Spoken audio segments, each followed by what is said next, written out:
Ici pour une nouvelle vidéo. Donc aujourd'hui on va parler des meilleures boîtes DC Comics de chaque année chez Lego. Donc j'ai sélectionné une boîte dans chaque année et j'expliquerai à chaque fois pourquoi. Et à la fin je conclurai en disant quelle est la meilleure boîte Lego DC Comics. Donc on va commencer par 2012.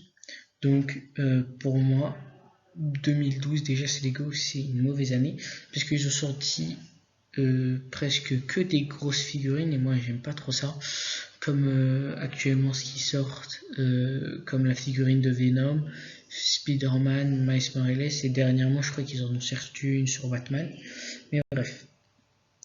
Donc moi j'ai choisi Superman contre Lex Luthor 68-62 et voilà.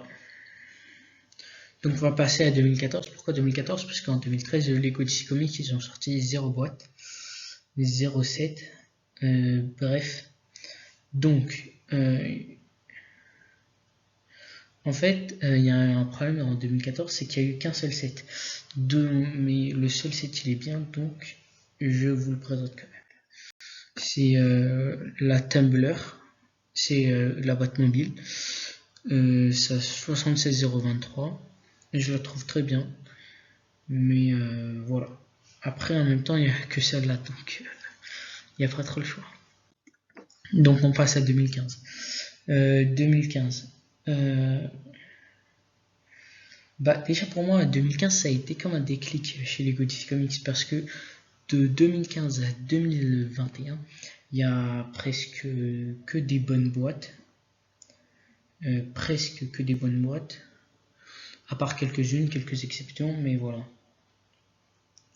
Donc, pour moi, le meilleur set, c'est Gorilla Grodd en folie. Parce que, premièrement, les figurines ils sont assez bien. La construction, elle est pas mal. C'est agréable à construire. Et le final, il est beau. Et voilà. Donc maintenant, on passe à 2016. Donc, 2016, je pense que vous n'allez pas être d'accord avec moi, mais je pense que vous connaissez sûrement la boîte. La boîte, si vous avez vu ma vidéo du top 40 meilleures figurines. Donc pour moi, la meilleure, c'est le combat des héros, 76044. Pourquoi? Parce que les deux figurines, ce sont des masterclass. La construction elle est petite, le prix il est bien, c'est agréable, vraiment là c'est vraiment agréable à construire, et voilà. Et donc on passe à 2017. 2017, Justice League vient de sortir, et vous vous en doutez sûrement, la meilleure boîte c'est l'attaque aérienne de la Batmobile 76087. Donc pourquoi j'ai choisi ce set? Parce que premièrement, je trouve qu'il n'a pas trop de défauts. Il n'a pas trop de défauts. Sauf que Steppenwolf, il est pas super bien fait. Mais sinon, je trouve que tout est bien. La construction, elle est incroyable, je dirais même.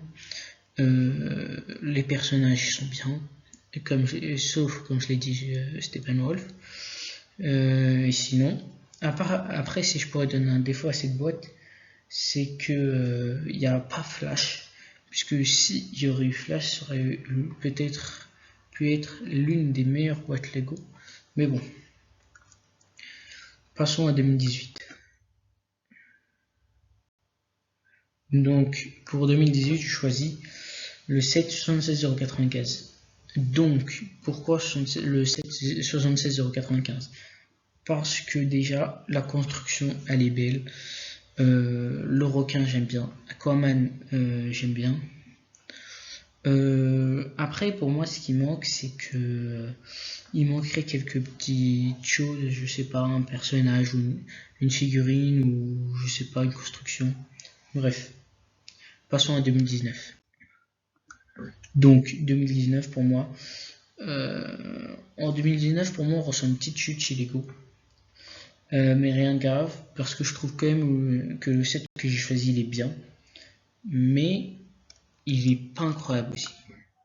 C'est celui-là. 76, 117.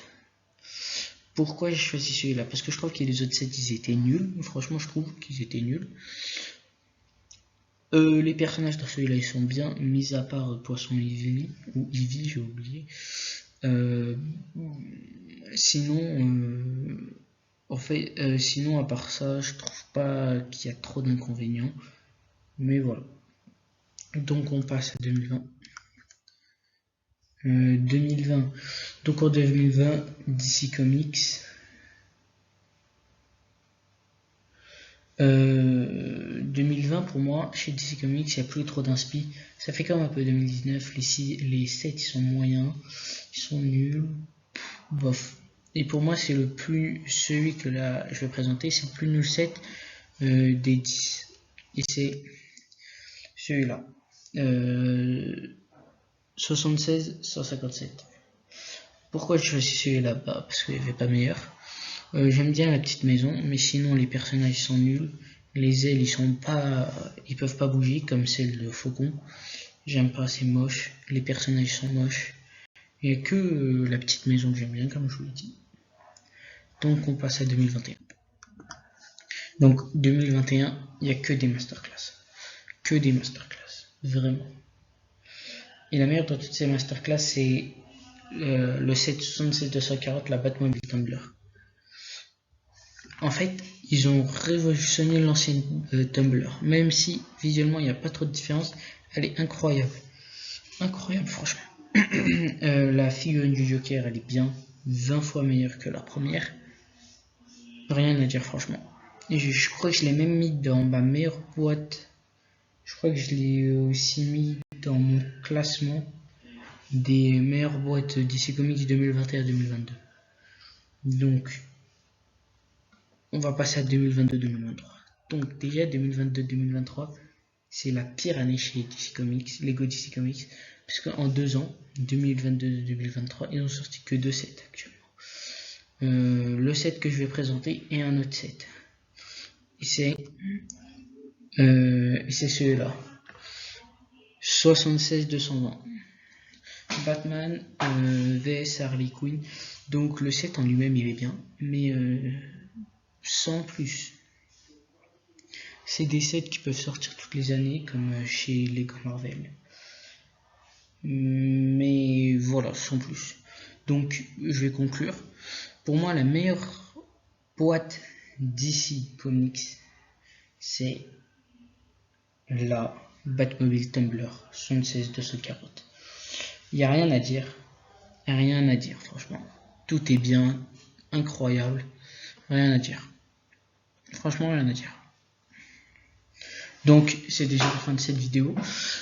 S'il vous plaît, mettez un pouce bleu, ça fait toujours plaisir à la chaîne. Abonnez-vous et partagez ma chaîne au max de personnes et ma vidéo, bien sûr. Au revoir.